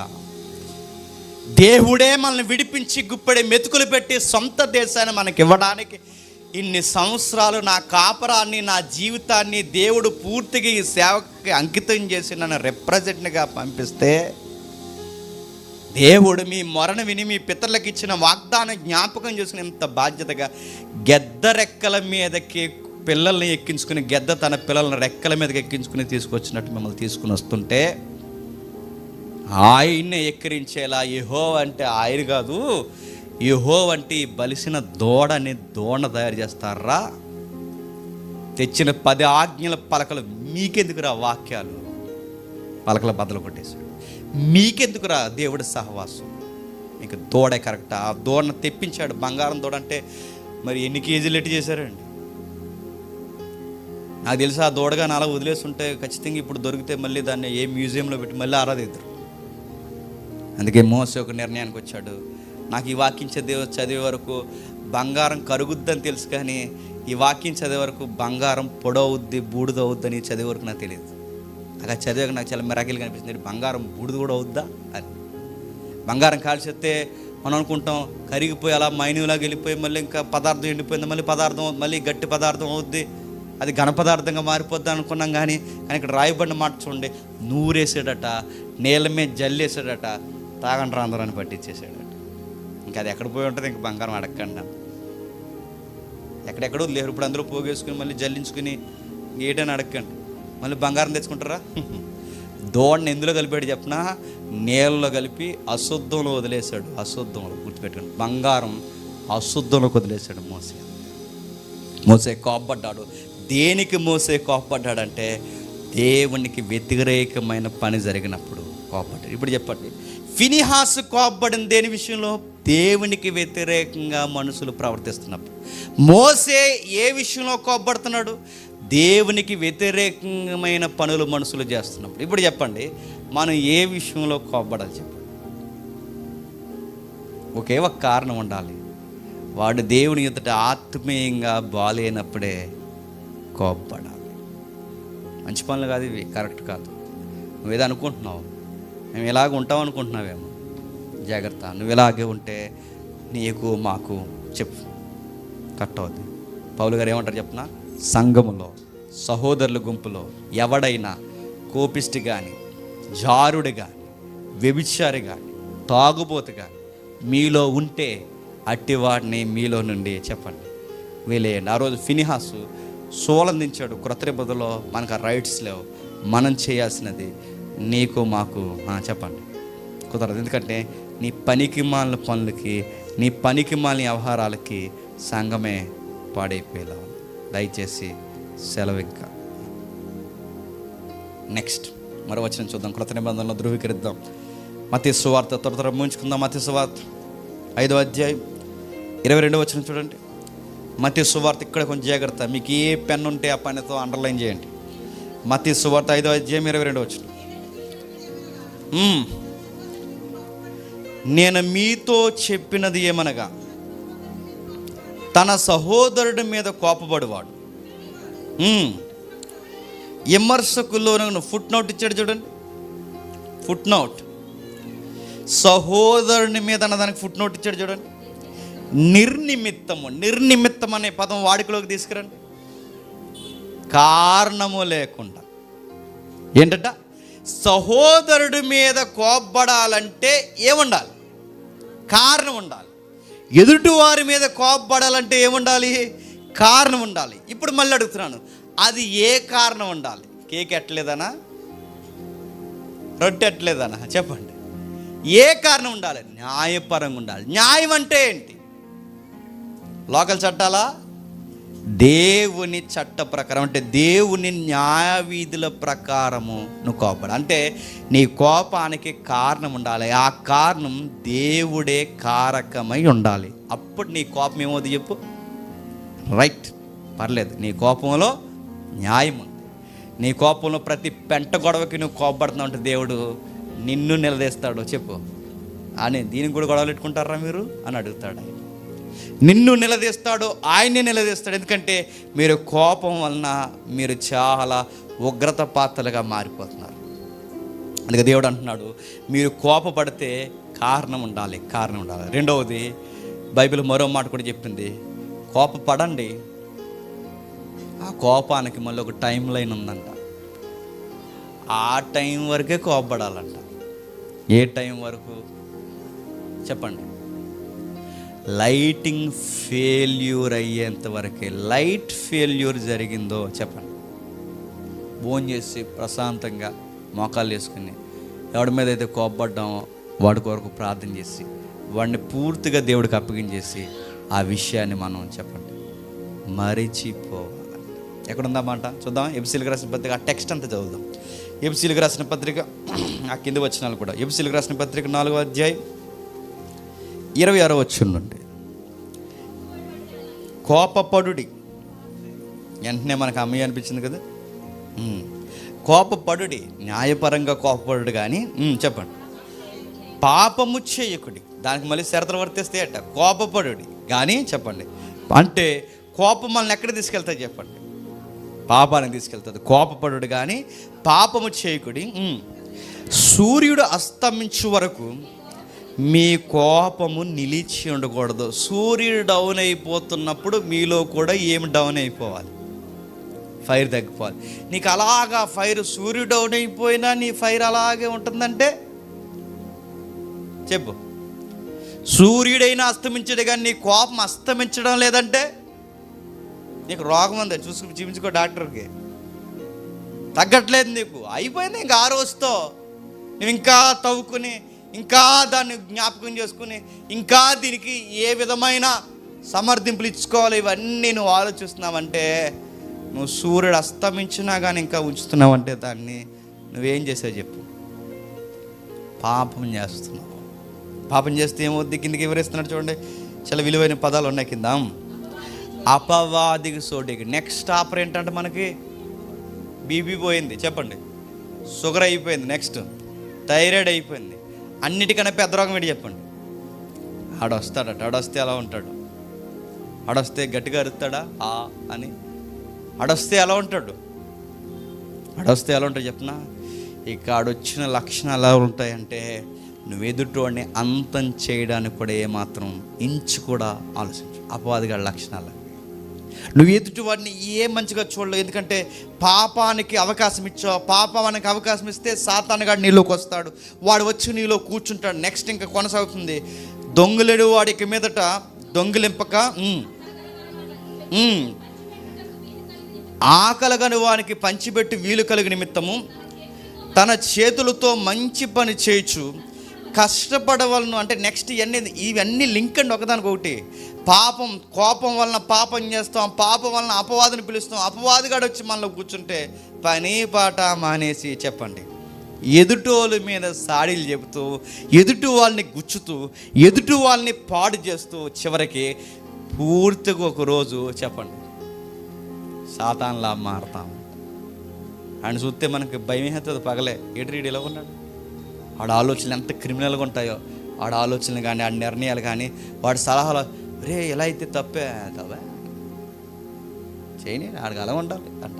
ఇలాంటి సలహాలు ఈడు ఎలా ఇస్తున్నాడు అంటే, లోపల ఒకడు ఉన్నాడు, ఎవడు చెప్పండి, ఆడు వచ్చాడు ఆళ్ళలోకి. అందుకే వాడు అలా తయారయ్యాడు. ఇంకా కిందకి చెప్తున్నాడు, విని వారికి మేలు కలుగునట్లు అవసరమును బట్టే క్షమాభివృద్ధికరమైన అనుకూలమైన వచనమే పలుకుడు కానీ దుర్భాష ఏదైనా మీ నోట రానేయకండి. చూసా ఎన్నిటికి తీసుకుపోతుందో కోపం. ఎక్కువ కోపపడితే ఏమొచ్చేస్తాయి చెప్పండి? నోటంట వజ్రాలు ఏమొస్తాయి చెప్పండి? ఏమొస్తాయి చెప్పండి? అమ్మమ్మలు తాతీలు నానమ్మలు అందరూ గుర్తు చేస్తారు. దుర్భాషలు, కోపంలో ఏమొస్తాయి? దుర్భాషలు వస్తాయి. కోపంలో అపవాది వస్తాడు. కోపంలో బద్ధకం, పని పాట మానేస్తావు, సాడీలు చెప్పుకుంటూ కూర్చుంటావు కిందికి. దేవుడి ఇది జాగ్రత్త అండి. దేవుని పరిశుద్ధాత్మను దుఃఖపరచు. మనం కోపపడితే ఎదుటోళ్ళు బాధపడతారు లేదు తర్వాత విషయం, కానీ మనం కోపపడితే నిష్కారణంగా కోపపడితే మరలా సూర్యుడు అస్తమించిన ఇంకా కోపాన్ని అలా నిలుపుకుంటే మనలో ఎవరుండి బాధపడతారు చెప్పండి? చాలామంది సోగ్గా చెప్పుకుంటారు. ఏమని చెప్పినా, నాకు చాలా కోపం అండి, అది పెద్ద అవార్డు, మరి నాకు చాలా కోపం అండి, అది ఎలా ఉంది చెప్పినా, నాకు అపవాదం అంటే ఇష్టం అండి అన్నట్టుంది, నాకు దుర్భాషలు అంటే ఇష్టం అండి అన్నట్టుంది. కోపం అన్నట్టు నీకు అదే ఇదే నీకు కోపం, నీకు బీపీ ఉందా, థైరాయిడ్ ఏమైనా వచ్చేసిందా? నా కోపం అండి. మన కోపం ఉండొచ్చు, అది న్యాయపరంగా ఉండాలి. ఆ కోపం ఎదుటి వాడిని గుణపరిచేలా ఉండాలి. ఇంకా కింద చెప్తున్నాడు చూడండి, విమోచన దినము వరకు ఆయన యందు ముద్రింపబడి ఉన్నారు. సమస్తమైన ద్వేషము, కోపము, చూసారా కేటగిరీలు ఇస్తున్నాడు. సమస్తమైన ద్వేషం వస్తుంది, కోపం వస్తుంది, క్రోధము, అల్లరి, దూషణ, సకలమైన దుష్టత్వం, వీటిని విసర్జించండి. ఒకని యెడల ఒకడు దయ కలిగి కరుణారుధులై క్రీస్తునందు దేవుడు మిమ్మల్ని క్షమించిన ప్రకారం మీరును ఒకరిని ఒకరు క్షమించండి. ఇక్కడ జాగ్రత్త అండి. లాస్ట్ వచనం కేటగిరీ అన్నీ చెప్పి లాస్ట్ ఒక లింక్ ఇచ్చాడు. ఎదుటోళ్ళని క్షమించాలి. ఇప్పుడు ఏదో మనం ఎదుటోళ్ళని గద్దిస్తామండి, అటు తప్పని అటు తెలుసుకుంటాడు, సాయంత్రానికి రేపటికి వస్తాడు. తప్పైపోయిందని అనుకున్నప్పుడు అప్పుడు మనం ఏం చేయాలి చెప్పండి? ఏం చేయాలి? అక్కడ ఉంది చెప్పండి, క్షమించేయాలి. కానీ మనం ఏం చేస్తాం చెప్పండి? క్షమిస్తామా? మొహం చేపించుకు, ఇంకా అస్సలు ఇంక చేపించు, బాగోదు, ఇంకా అయిపోయిందిరా ఆ రోజే చెప్పండి. అదే వద్దు. మళ్ళీ నేను చెప్పిన ఒక మాట, నేను చెప్పిన ప్రేయర్లో, ఓ రోజు నాకు తుల్లు మరి మెలుగు వచ్చిందండి. నిజంగా మీరు కూడా ఒకవేళ మీద ఎక్స్పీరియన్స్ ఉంటే మీరు కూడా దేవుని చెప్పు. నన్ను వ్యతిరేకించిన వాళ్ళు ఎక్కడ దగ్గర కనబడతారు? ఏ ఫంక్షన్లోనో దేవుడే చూపిస్తాడు వాళ్ళని. మన ఎదురుగానే కూర్చుంటారు భోజనం బాల్లో, చూపిస్తాడు దేవుడు. అలా వ్యతిరేకంగా ఆ రోజు వస్తారు మనకి. ఆ రోజు దేవుడు మనతో లోపల ఉండే ఆత్మ మాట్లాడుతుంది, పరిశుద్ధ ఆత్మ మనకు చెప్తుంటాడు, వెళ్ళి పలకరించి, నువ్వే పలకరించి. లోపల దురాత్మ కూడా ఎవడో సలహా ఇస్తాడే, నువ్వు తగ్గిది వాళ్ళని రాని. ఆ పక్కన ఎవడో ఉంటాడా, మళ్ళీ ఆత్మ ఉంది, వాళ్ళు ఇంకో ఆత్మ ఉంది, ఆడు చెప్తుంటాడు. కానీ మనకి పరిశుద్ధాత్మ లోబడం అయితే ఏ విషయాలు ఎత్తకుండా వాడికి చేతుల్లో చేయబెట్టి, బాగున్నారా, చలకలమైంది, అంతా ఓకేనా? నిజంగా సీన్ జరిగిందండి, అయిపోయింది, ఇంటికి వచ్చేస్తాం. విషయం ఏంటి తెలుసా? మాట్లాడేసాం, క్షమించేసుకున్నాం, ఇంటికి వచ్చేసాం. కానీ మళ్ళీ నైట్ మనకు గుర్తొస్తుంది ఆ పాత విషయాలు. మనకి ఏం చేశాడు అవన్నీ గుర్తొస్తాయి. నేను అడుగుతున్నాను, మళ్ళీ ఆ పాత విషయాలు నీకు గుర్తొస్తున్నాయంటే నువ్వు క్షమించావా? క్షమించలేదు. ఇంకా నువ్వు ఎదుటోళ్ళని క్షమించకపోతే నేను మళ్ళీ చెప్తున్నాను, నువ్వు పరిశుద్ధాత్మని దుఃఖపరుస్తావు. ఎదుటోళ్ళు మనం గద్దించినప్పుడు వాళ్ళు ఏదో ఒక రోజు అడుగుతారు, వాళ్ళు వచ్చి అడిగినప్పుడు మనం క్షమించాలి. మనం వెళ్ళి పలకరించినప్పుడు నేను చెప్తున్నాను, గౌరవంగా ఉంటుందండి. వాళ్ళు మనం పలకరించకపోయినా మనం పలకరిస్తే మనం లోకం దృష్టిలో తక్కువైపోతామేమో, కానీ దేవుని దృష్టిలో శబాస్ అనుకుంటాడు. అలాగే ఉండు. ఆ రోజు అక్కడితో ఆ విషయాన్ని విడిచిపెట్టేయాలి. నైట్ ప్రేయర్లో మనం ప్రేయర్ చేసి మనశ్శాంతికి పడిపోవాలి. మనకు మళ్ళీ దరిద్రం ఏంటి చెప్పినా, ఆ రోజు ఆడు అలా చేశాడు ఆ రోజు మనకి గుర్తొస్తుంది. అది గుర్తు రాకూడదు. ఎందుకంటే ఇంకా అయిపోయిందిగా, క్షమించేసాంగా, అయిపోయింది. ఒకవేళ అలాగే జ్ఞాపకం చేసుకుంటే మనసు దేనికి దారితీస్తుంది చెప్పనా? ఆ రోజు ఆడు మనకు చేశాడు, చెప్పండి, రేపు మనం వాడికి చేద్దాం. ఇప్పుడు అదే కదా ఏపీ పాలిటిక్స్ అంటే ఏది చెప్పండి? అప్పుడు వాళ్ళు పడగొట్టేశారు, చెప్పండి. ఇప్పుడు మేము పడగొట్టేసి మనం రాష్ట్రాన్ని పడగొట్టేస్తారు. ఒక రోజు వీళ్ళిద్దరు కలిసి వాళ్ళు పడగొట్టే, మనం కట్టేవాళ్ళు లేరు, పడగొట్టేసే వాళ్ళు ఎక్కువైపోయారు. వాళ్ళు పడగొట్టేశారు, ఇప్పుడు వీళ్ళు నేను అడుగుతున్నాను, ఇవే రాష్ట్రాన్నైనా పాడు చేస్తాయి, మనల్నైనా పాడు చేస్తాయి, కాపురాలను పాడు చేస్తాయి. అందుకే ఎదుటి వాళ్ళని క్షమించాలి. పరిశుద్ధాత్మను దుఃఖపెట్టుకు, ఎక్కువ కోప్పడకు, ధ్యాసానికి గురవుకు, క్రోధానికి గురవుకు, అల్లరిగా చేయకు, దుష్టత్వానికి లోనవుకు. ఏదో ఒక రోజు ఆడొచ్చి సారీరా అన్నప్పుడు, సర్లేరా నేను ఆ రోజే దేవునికి వదిలేశానని హుందాగా ఒక మాట చెప్పు, వదిలే. ఎందుకంటే మనం దేవుళ్ళకి వచ్చిన తర్వాత ఇంకెంతగా మనం ఇవన్నీ జ్ఞాపకం పెట్టుకోకూడదురా, మన పాత మనసులు చచ్చిపోయాంరా, వదిలే ఆ విషయాలని వదిలే అన్నప్పుడు అది ఎంత హెల్దీ లవ్ ఉంటుంది చెప్పండి. బాగుంటుంది. నీకు షుగర్ కంట్రోల్లో ఉంటుంది చెప్పండి, అడిగి షుగర్ కంట్రోల్లో ఉంటుంది, బీపీలు అన్నీ బాగుంటాయి, హెల్దీగా ఉంటాం, ముఖంలో గ్లో వస్తుంది, బాగుంటాం. సీరియస్గా మనం నిద్రపోకుండా అడుగుని సీరియస్గా ఆలోచిస్తుంటే కళ్ళ కింద లొట్టలు వస్తాయి, బ్లాక్ వస్తుంది, ముక్కులు వంకర పోతాయి, రకరకాలుగా ఉంటాం, బ్యూటీ పోతుంది. అందుకే హెల్దీగా ఉండండి. ఏదైనా గొడవ జరిగింది ఆ రోజంతా కోపంగా ఉండండి, సీరియస్గా అటు ఇటు కోపంగా ఉండండి. సాయంత్రంగా స్నానం చేసేయండి, మంచి కర్రీ సల స్నానం చేయండి, ఆ రోజు స్నానం చేయండి, మంచి కర్రీ తెచ్చుకోండి, చక్కగా తినండి, ప్రేయర్ చేసుకోండి, మర్చిపోండి. సూర్యుడు అస్తమించాడు, నీ కోపం కూడా అస్తమించిపోవాలి, అయిపోయింది. వాళ్ళు మర్చిపోరు, ఎప్పుడో వస్తారు, మనం అన్నీ మర్చిపోతాం, ఎదురోజు కనబడతారు, పలకరించేస్తాం. అలా అవాక్కైపోయి, అరే ఏం దాచుకుంటే అలా పలకరించాడంటే అదే యేసయ్య బిడ్డలకుండే లక్షణం. అదే ఏమీ దాచుకోరు, అన్నీ వదిలేస్తారు, మళ్ళీ ఒకరోజు పలకరిస్తారు. మరో వచ్చిన చూడండి, త్వరగా ముగించేసుకుందాం. కొలసీలకు రాసిన పత్రిక 3వ అధ్యాయం, 3వ అధ్యాయం 13వ వచనం. ఇవన్నీ మనకు ఆజ్ఞలు.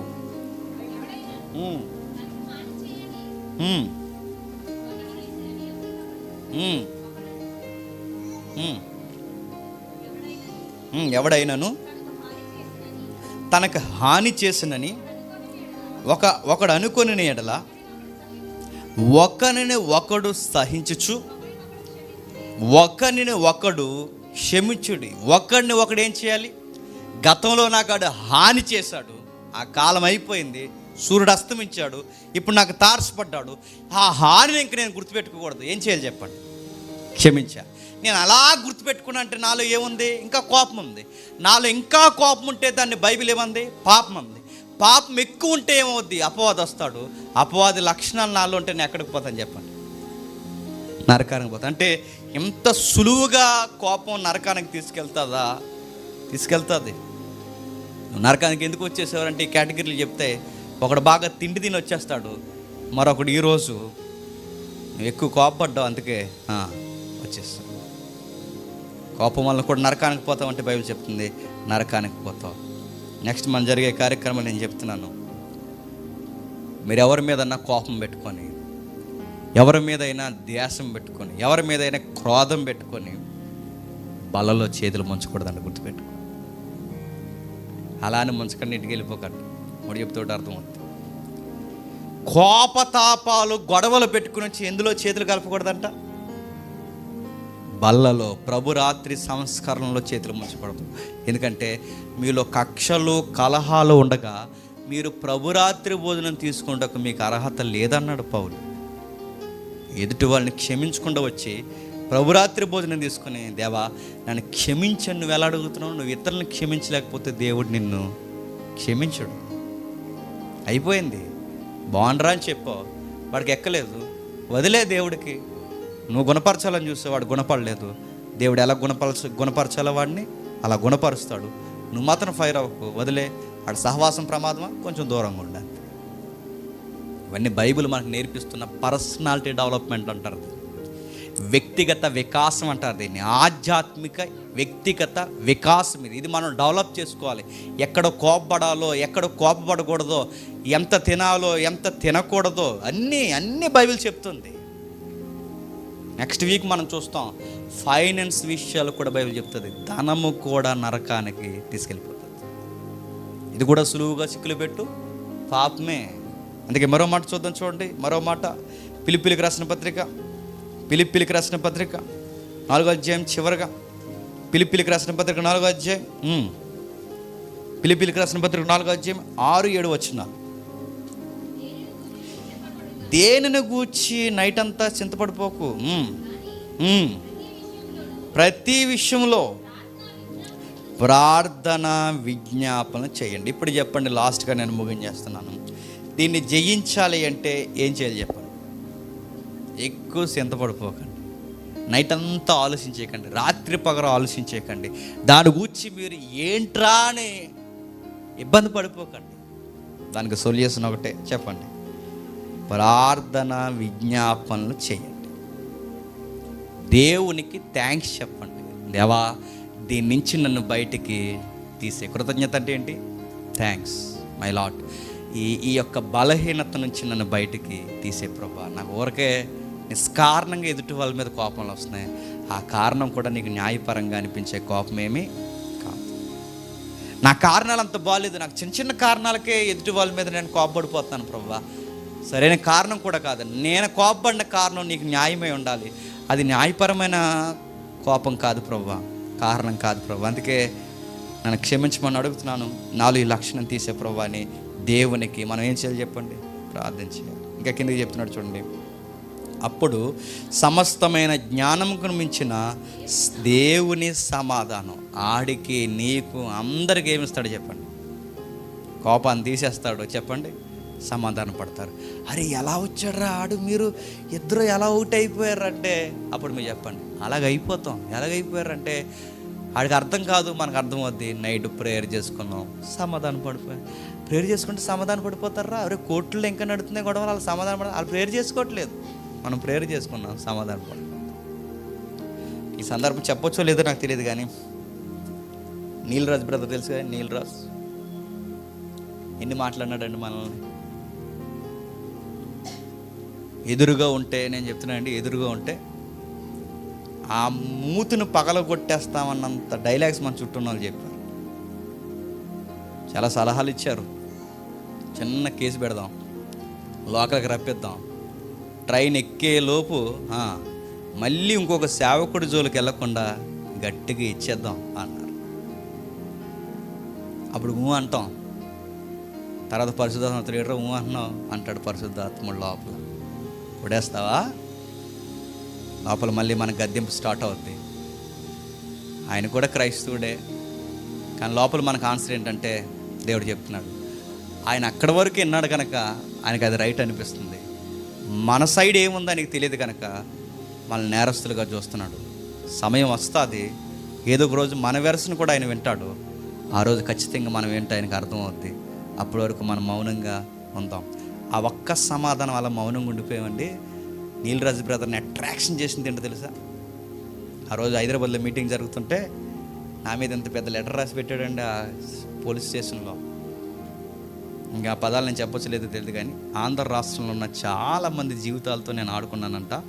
తెలంగాణలో ఉన్న వాళ్ళతో కూడా ఆడుకోవడానికి తెలంగాణ వచ్చాడు. తెలంగాణను కాపాడుకుంటాం, అందుకే ఈ అబ్బాయి మీటింగ్ జరగకూడదని లేడీస్తో కంప్లైంట్ పెట్టించారు అప్పుడు నీలరాజు బ్రదర్. ఆ లెటర్ చూసి నాకు చాలా ఏడుపు వచ్చింది. ఆ టైంలో మనం సమాధానం చెప్పలేము, రిప్లైలు ఇవ్వలేము, ఎందుకంటే ఇప్పుడు కేసు కోర్టులో నడుస్తుంది. చాలా ఫీక్ స్టేజ్కి వచ్చింది. గొడవలు రచ్చ అయిపోతున్నాయి సోషల్ మీడియాలో. ప్రతి ఒక్కడు మీ జేమ్స్ అంట, అదంట, ఇదంట. నీలరాజు బ్రదర్ వీడియోలు అందరికీ సెండ్ చేస్తున్నారు. నాకు సేవకులు అండి, ఆడెవడో గుంటూరు నుంచి అండి, ఏదైనా పాంప్లెట్ చూస్తే, ఆయన ఎవరో తెలియదు, పాంప్లెట్ చూస్తే ఆ పాంప్లెట్ మీద కాంటాక్ట్ నెంబర్ ఉంటుందిగా, ఆ కాంటాక్ట్ కన్వీనర్కి ఫోన్ చేసి ఎలా తోడితే మీరు మీటింగ్ ఎలా ఇస్తున్నారు, వాట్సాప్ ఆన్ చేయండి.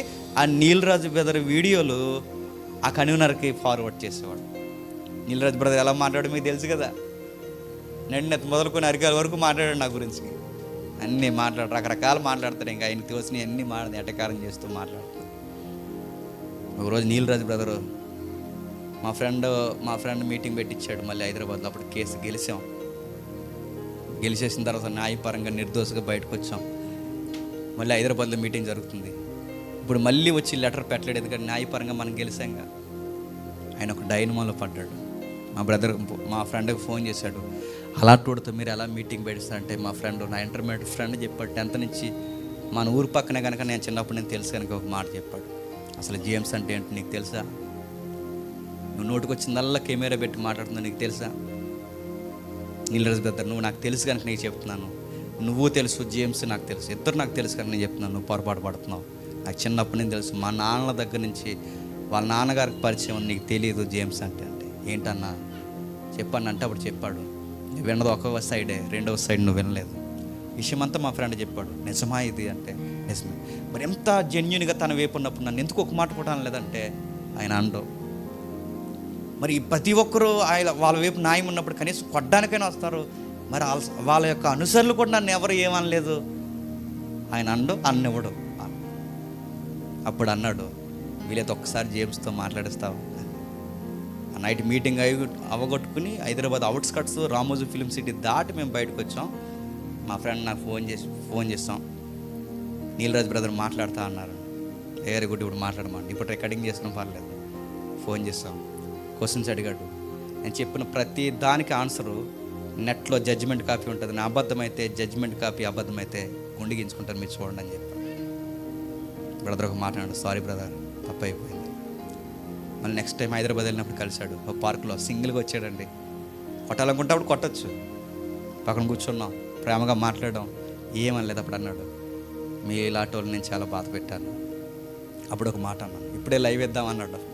ఇప్పుడు లైవ్ వద్దు. ఏ నోరైతే నన్ను చెడ్డ వ్యక్తిగా చిత్రీకరించిందో అదే నోటుతో ఇంకో 2 నెలల్లో నా కూతురు బర్త్డే వస్తుంది. ఆ బర్త్డేకి రా, నేను లవ్ ఫీస్ట్ ఇస్తా అన్నానుగా, ఆ లవ్ ఫీస్ట్కి రా. నా భార్యకి నాకు పుట్టిన నా బిడ్డ బర్త్డే జరుగుద్ది. ఆ రోజు నీకు ప్రేమ ఇస్తాం, మా ఏదిక మీద నీకు ఒక స్థానం ఇస్తాం. ఆ నోటుతోనే నా ప్రజలందరూ చూస్తుండగా, ఈ ప్రపంచమంతా చూస్తుండగా, ఈ బ్రదర్ని నేను అన్యాయంగా నన్ను ఒక్క మాట చెప్పు, ఎక్కువ వివరణ వద్దు, ఒకే ఒక్క మాట చెప్పు. నీకు ఏది చెప్పాలనిపిస్తా చెప్పు, నువ్వు ఎలా చెప్పాలని కూడా నేను చెప్పను, నీకు ఏది చెప్పాలనిపిస్తా చెప్పు అన్నాడు. ఒకే మాటతో వచ్చాడు. నేను ఈ జేమ్స్ కోసం ఇంత దూరం నేను రావడానికి కారణం, నేను చాలామంది సేవకులు నన్ను కేసులు పెట్టారు, ఇబ్బందులు పెట్టారు, లక్షల రూపాయలు తినేశారు. కానీ ఈ సేవకు నన్ను ఏమన్నదా ఒక్క కారణం వల్ల నేను ఇక్కడికి వచ్చానని ఆ రోజు వచ్చి సాక్ష్యం చెప్పాడు. ఈ రోజుకి మనకు యూట్యూబ్లో ఉంటుంది, మీరు చూడండి. మనం అలా దేవునికి అప్పగించి ఉండిపోయాం అనుకోండి, మండు పొట్టున్న వాళ్ళు కూడా వచ్చి ఒకరోజు క్షమాపణ చెబుతారా అంటే చెబుతారు. మీరు నీలరాజ్ బ్రదర్ డిబేట్ వీడియోలు చూడండి, ఉంటాయి. ఏబిఎన్ ఛానల్లో కూర్చుని ఒక పాస్టర్తో ఏబిఎన్ ఛానల్లో గొడవాడుతుంటాడు నీలరాజు, మీరు చూసారు లేదో. నాకు ఆ వీడియో చూస్తుంటే అనిపించింది, ఇలా టోడా మనకు క్షమాపణ చెప్పిందని. మీరు చూడండి కావాలంటే. ఇలా టోడు ఎలా క్షమాపణ చెప్తాడంటే, ఇలా టోడు కాదు, సౌలు లాంటి వాడినైనా దేవుడు చెప్పండి. అనని ఆయన పేరు ఎవరు, సౌలు వెళ్తాడు కదా, సౌలు వెళ్ళి బాప్టైజం తీసుకుంటాడు ఎవరి దగ్గర, సౌలు వెళ్ళి బాప్టైజం తీసుకుంటాడు కదా. సౌలు గారు మారు మనసు పొందిన తర్వాత ఆయన భయపడిపోతుంటాడు. ఆమెదో ఉంటుంది. ఆయన దగ్గరికి వెళ్ళి బాప్టైజం తీసుకున్నప్పుడు అప్పుడు అంటాడు, ఈయన ఎలా మారుతాడు దేవుడు అంటే, దేవుడు అంటాడు, ఆయన ఏర్పరచుకున్న పాత్ర ఆయన మారాడు. నేను ఎందుకు చెప్తున్నాను చెప్పినా, ఓపికగా ఉన్నాం అనుకోండి, ఆ రోజు మన మీద కత్తిలేసుకొచ్చేసిన ఒక రోజు చెప్పండి, వదిలేయండి ఆ రోజు ఇంకా అలా జరిగిందని. ఏదో ఒక రోజు మన దగ్గరకు వచ్చి ఏమంటారు చెప్పండి, అంటారు, మీ టైం అయిపోయిందిరా చెప్పండి, మా టైం వచ్చిందిరా నేను ఇలా ఎగదోసావనుకో, దేవుడు కూడా ఎగదోస్తాడు, నీకు గుర్తెట్టుకో. వాళ్ళ టైంలో అలా ప్రవర్తించారు, మన టైంలో మనం చెప్పండి అలా ప్రవర్తించకూడదు. మన కోపడంలో ఒక న్యాయం ఉండాలి, మన సమాధానం కోరుకోవాలి, మన కోపం సూర్యుడు అస్తమించే వరకు ఉండాలి. ఆ రోజుతో ఆ విషయాన్ని చెప్పండి వదిలేయాలి. అందుకే ఒక మంచి స్నేహితుడు దొరికాడు మనకి, నీలరాజ్ బ్రదర్. అప్పటి వరకు ఆయన చాలా జెన్యూన్ అండి. నేను అనుకునేవాడిని ఏదో బీజేపీతో తొత్తులో ఉంది, ఏదో ఉంది, మొత్తం మా తొత్తులో ఉంది, ఇలా మాట్లాడతాను. కానీ నిజంగా చెప్తున్నాను, ఆయన క్రైస్తవం పట్ల చాలా ఫైర్ ఉంది. ఆ ఫైర్లో దొంగ సేవకులను ఎండగట్టాలన్న ఒక ఇది ఉంది ఆయనకి. ఆయన విజన్ గొప్పదే, కానీ మనం కూడా అపార్థం చేసుకుని, ఎందుకో తెలుసా, కమ్యూనికేషన్ లేకపోవడం వలన. ఆ కమ్యూనికేషన్ ఏది తీసుకొచ్చింది చెప్పండి, మన మౌనం చెప్పండి, మన సమాధానం ఎదుటి శత్రువులను కూడా మనల్ని ఏం చేస్తా చెప్పండి, మిత్రులుగా మార్చేస్తాం. ఇది ఎప్పుడు ఎక్స్పీరియన్స్ చేయండి. ఇంకొన్నారు కొంతమందికి లవ్ ఫీస్ట్ ఇవ్వాలి, వస్తారు, త్వరలో వస్తారు, చచ్చిపోయేలోపు కనీసం దినభోజనంకైనా వస్తారు. అప్పుడైనా వస్తారు కదా, చచ్చిపోయికి రారండి, ఎన్ని గొడవలోనే చచ్చిపోయి వస్తారు కదండి. ఆ రోజు చచ్చిపోయే ముందు పేర్లను రాసి ఈ లెటర్ వాళ్ళకి ఇవ్వండి అని చెప్పాలండి. వీళ్ళు ఇంకా సమాధానం పడలేదు, నా సైడ్ నుంచి ఏ ప్రాబ్లం లేదు, ఆ సైడ్ నుంచి వాళ్ళని సమాధానం పడమనండి. లాస్ట్ దినభోజనాలకు వచ్చినప్పుడు అది రాసే చచ్చిపో. నెక్స్ట్ మరో వచ్చిన చూడ ముగించేసుకుందాం. కొరింథీయులకు రాసిన 2వ పత్రిక, ఇదే చివరిది ఒట్టే చెప్తున్నాను. కొరింథీయులకు 2వ పత్రిక 10వ అధ్యాయం 5వ వచనం చూడండి. మేము వితర్కములను దేవుని గుచ్చిన జ్ఞానమును అడ్డగించు ప్రతి ఆటంకమును పడదోసి ప్రతి ఆలోచనను క్రీస్తుకు, ప్రతి ఆలోచన ఎవరికి లోబరి చేయాలట? క్రీస్తుకు లోబరిస్తే మన కోపాన్ని, మన క్రోధాన్ని, ప్రతి దాన్ని క్రీస్తుకు లోబరిచి ఆ బలిపీఠ మీద మనం అర్పణిస్తే అన్నీ ఏమైపోతాయి చెప్పండి? సమాధానకరంగా మారిపోతాయి. శిష్యుల బృందాల్లో కోపిస్తున్నాడు ఎవరు చెప్పండి? పేతురు గారు ఎంత కోపం అండి ఆయనకి. ఆయన కోపం వస్తే పోలీసు వాళ్ళు చెవులే నరికేస్తాడు, పోలీసు వాళ్ళు చెవులు నరికేస్తాడు. కోపం వస్తే ఇంకేం గుర్తురాదు ఆయనకి, నరికేయడమే గుర్తొస్తుంది ఎవరికి చెప్పండి? అలా నరికేసి వీడి సేవ్ అంటే అసలు నేను నరకాలనుకున్నది సేవ్ కాదు, మరి తల ఏటి మిస్ అయిందంతే, జస్ట్ మిస్. శిష్యులు ఇంకొకరు ఉన్నారు, ఉరిమేడువారు అంటే యాకోబు యోహాను బ్రదర్స్ కదండి. వీళ్ళిద్దరికి యేసుప్రభు వారు పెట్టిన పేరేంటి చెప్పండి? ఉరిమేడువారు అంటే పెలపెలమని మెరుపులాలు వస్తే ప్రతి దాని కోపం వచ్చేస్తుందట వీళ్ళిద్దరికి. ఎవరికి? అన్నదమ్ములిద్దరికి. అలా ఒక రోజు ఏమంటారు చెప్పండి? దేవా నువ్వు సెలవి, వాళ్ళ మీద పిడిగడిపిలో చేసేస్తా ఉంటారు. ఎవరు? నువ్వు సెలవి, ఒకసారి మాకు ఆ అవకాశం, ఆ పవరి వాళ్ళని ఏం చేస్తామో చూపిస్తూ ఉంటారు. అంటే యాకోబు యోహానులకి చాలా కోపం ఎక్కువ, పేతురికి చాలా కోపం ఎక్కువ. తర్వాత వీళ్ళు ఎలా అయిపోయారు చెప్పండి? మిక్కిలి సమాధానకరంగా అయిపోయారు. పేతురు ఎప్పుడైనా పర్సనల్ విషయాలు కోపపడ్డా? పేతురు ఒకే ఒక విషయంలో కోపపడతాడు, అననీయ సప్పీరా విషయంలో. మీరు పరిశుద్ధాత్మను దుఃఖపరుస్తున్నారు అంటే ఇప్పుడు పేతురు కోపడంలో ఎవరిని కారణం చేసుకుని కోపపడుతున్నాడు చెప్పండి? పరిశుద్ధాత్మని దుఃఖపరుస్తున్నారు. మీకు మీరే ఉత్తరవాదులు, నాశనం అయిపోతారు అన్నాడు అంతే. యాకోబు యోహాను కూడా కోపడ్డారు. అరే విగ్రహాల జోలికి పోవద్దు, బలర్పించిన వాటి జోలికి పోవద్దని యోహాను ప్రకటన గ్రంథం రాస్తూ ఎంత ఫైర్ అయ్యాడు సంఘాల మీద. ప్రభు యొక్క ఆవేశాన్ని దర్శనంగా తన ఎంత పెద్ద గ్రంథాన్ని రాశాడు, దర్శన గ్రంథాన్ని. యాకోబు అపొస్తలుల కార్యములో ఇదిగో ఒక పత్రిక పట్టుకెళ్తాడు అన్యుల దగ్గరికి. ఆ పత్రికలో సిఫారసు పత్రికలు అంటారు. ఆ పత్రిక పట్టుకెళ్ళినప్పుడు యాకోబు పట్టుకెళ్ళి ఒక మాట ఉదారంగా ఒక వివరణ ఇస్తాడు. ఆ వివరణ ఏంటో తెలుసా? ఇదిగో మీరు విగ్రహాల జోలికి, బలిగా అర్పించిన వాటి జోలికి పోకండి, దేవుడికి ఇవి నచ్చు, జాగ్రత్త అని చెప్పాడు. వాళ్ళ కోపపడడంలో వాక్యం ఉంది, వాళ్ళ కోపపడడంలో న్యాయం ఉంది, వాళ్ళ కోపపడడంలో దేవుని ఆజ్ఞ ఉంది, వాళ్ళ కోపపడడంలో పరిశుద్ధాత్ముడు ఉన్నాడు, దేవుని మనసు ఉంది. మనం కోపపడడంలో కేకులు ఉన్నాయి, భోజనాలు ఉన్నాయి చెప్పండి, గోంగూర పచ్చడి ఉంది, ఇవి మన గొడవలు. సరుదుల కోసం గొడవలు, మన కోపాలు ఇవి, సరుదుల కోసం గొడవలు, ఇవి గొడవలు, మన గొడవలు. అకౌంట్ల కోసం గొడవలు, ఇవి మన గొడవలు. మన గొడవలు దేనికి సంబంధించి ఉండాలి తెలుసా? మన గొడవ అయినా, మన కోపం అయినా, మనది ఏదైనా ఆ ఎదుటి వాడిని గుణపరచడానికి దేవునికి సంబంధించే ఉండాలి. అప్పుడు మన కోపం న్యాయపరమైన కోపం. అంటే కోపంలో న్యాయం ఉంది చెప్పండి, అన్యాయం ఉంది. నీ కోపం న్యాయమైనదా, అన్యాయమైనది? ముగించేస్తున్నాను. కోపం నరకానికి తీసుకెళ్తుందంటే ఖచ్చితంగా సులువుగా నువ్వు మందు తాగకపోవచ్చు, వ్యభిచారం చేయకపోవచ్చు, సినిమాలు చూడకపోవచ్చు, కానీ కోపం ఉందా?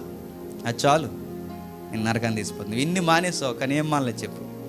సూర్యుడు అస్తమించిన ఆ కోపాలు, ఎదుటి వాళ్ళ మీద నువ్వు పెట్టుకున్న కోపాలు పాలు చూడు, అది చాలు, నువ్వు నరకానికి పోతావు. వచ్చే వారం ఏ రోడ్డు చూద్దాం, ప్రార్థన చేసుకుందాం. ప్రేమగల తండ్రి, కృపగల దేవుడు తండ్రి, కొన్ని భాగాలుగా తండ్రి సులువుగా సిక్కులు పెట్టే పాపాల గురించి మేము ఆలోచిస్తున్నాం. అసూయ దగ్గర నుంచి ఈరోజు కోపం దాకా వరకు ఇవి తండ్రి మాలో ఉన్నాయి, అడుగడుగు నాకు కనబడుతున్నాయి. ఎదుటి వారిని క్షమించలేనంత తండ్రి కోపాలు మాకున్నాయి. సమాధాన పడాలన్న తండ్రి మనస్సు లేనంత కోపాలు మాకున్నాయి. ఈరోజే తండ్రి మేము ఒప్పుకుంటున్నాం దేవా, ఒక తెల్లటి పేపర్ మేము తీసుకుని తండ్రి ఆ పేర్లు మేము రాసుకుని నేను పూర్తిగా మేము క్షమిస్తున్నామని తండ్రి ఈరోజు సూర్యుడు అస్తమించినప్పుడే నీ ప్రార్థనలో పూర్తిగా మా హృదయాల నుంచి వాళ్ళ పేర్లు తీసేస్తాం తండ్రి. మా సైడ్ నుంచి ఏ తప్పు లేదు దేవా, వాళ్ళ సైడ్ నుండి తండ్రి క్షమాపణ అడిగే ఆ లక్షణం వాళ్ళకి లేనప్పుడు తండ్రి అది మీకే మేము అప్పగించేస్తున్నాం తండ్రి. మీరే వారిని గుణపరచండి, మీరే వారిని బాగు చేయండి. ఒకవేళ ఈ రోజుకి మా కోపంలో సమర్థించుకునే లక్షణాలు ఏమైనా ఉంటే తండ్రి క్షమించండి, ఆ లక్షణం తీసివేయండి. నిష్కారణమైన కోపాలు తండ్రి, కారణం లేని కోపాలు మాలో ఉంటే తీసివేస్తండి. అందరితో సమాధానంగా ప్రేమగా ఉండే తండ్రి నడిపింపు మాకు దయచేయండి తండ్రి. కోపపడిపోయి ఎదుటివారి పట్ల తండ్రి రెక్లెస్గా తండ్రి మేము ప్రవర్తించి ఇదేదో పెద్ద గౌరవం తండ్రి, ఇదేదో ఏదో ఒక అవార్డు ఇచ్చిన లక్షణాల్లో తండ్రి మేము ఫీల్ అవుతే అది ఖచ్చితంగా నరకానికి తీసుకెళ్ళిపోయే ప్రవర్తనే తండ్రి. ఎదుటి వాళ్ళని తక్కువ చేసి తండ్రి, ఎదుటి వాళ్ళని తండ్రి కాళ్ళ కింద పెట్టుకోవాలన్న ఆలోచనలన్నీ తప్పుడు ఆలోచనలు దేవా తీసివేయండి, గుణపరచండి. అందరితో సమాధానంగా, అందరితో ప్రేమగా ఉండడానికి తండ్రి నడిపిస్తారని కోరుతూ, అన్నిటినీ తండ్రి సమాధానపరుస్తారని అర్థిస్తూ ఈ నడిపింపును, ఈ ప్రార్థనని క్రీస్తు నామమున సమర్పిస్తున్నాం తండ్రి.